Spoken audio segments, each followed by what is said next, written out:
My name is Jasmine Barnett, and my title is Empowerment Peer Support Specialist. So I've been here since 2016. So I've been through different positions, but it has been amazing just kind of seeing where my career path takes me here at the Villa.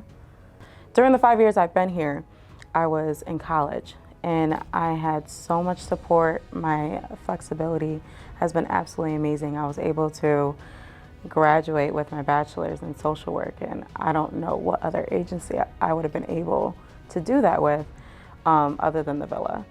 I would say one of my clients that I would say is my success story. When I first met him, it was my first time getting a client. I was very new to the position, and I walked in the house and I went in with my supervisor, and it was a kid, maybe 16 or 17. And I walk in to do the intake, and he's sitting in the back in the corner like this. Doesn't want to talk in the recliner. I'm trying to engage him in conversation, just didn't want to engage.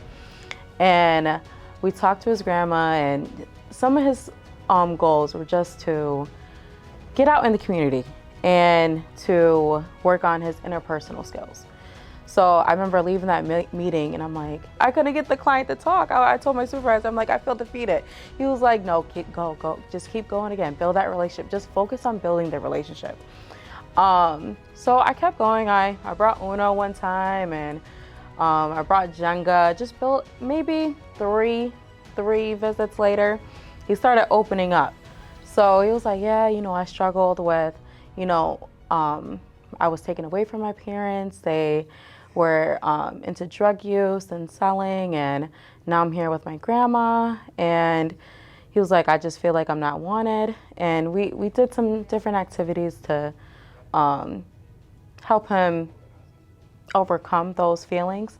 And eventually, one of the days I had rushed from one of my classes, and he was like, where are you coming from? I was like, oh, I had class today. He was like, you're in school? And I was like, yeah, I'm in school. And he was like, I would never be able to go to school. And I was like, I think you'll be able to do it. Mind you, he had dropped out of high school. So I convinced him, like, why don't you take the GED? See, I'll help you study.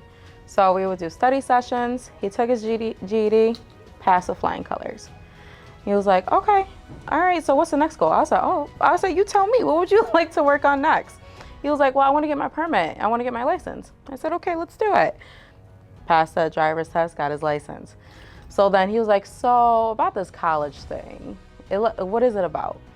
And I told him a little bit about my experience. I said, do you want a tour? You want me to take you on a tour at MCC? And he was like, just a tour, I'm not promising anything. I said, okay.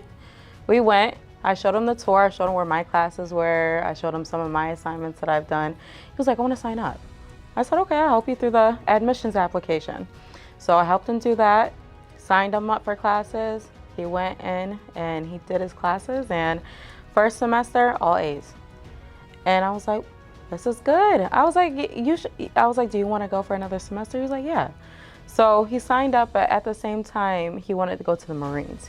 He expressed interest, so I took him to the Marine recruiter, and he went through the admission process, and the recruiter said, well, if you do another semester, I can get you in the next level, to get paid more.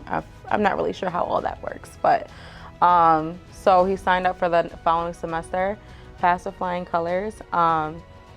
I discharged him, and he later down the road, he sent me an email how he passed that semester with flying colors, and he went off to the Marines, and that's where he's at now. So he definitely went from a very big drastic difference from when me first meeting him and not really having hope and having very low self-esteem to him being an independent individual and a Marine. So that is one of my favorite success stories I have.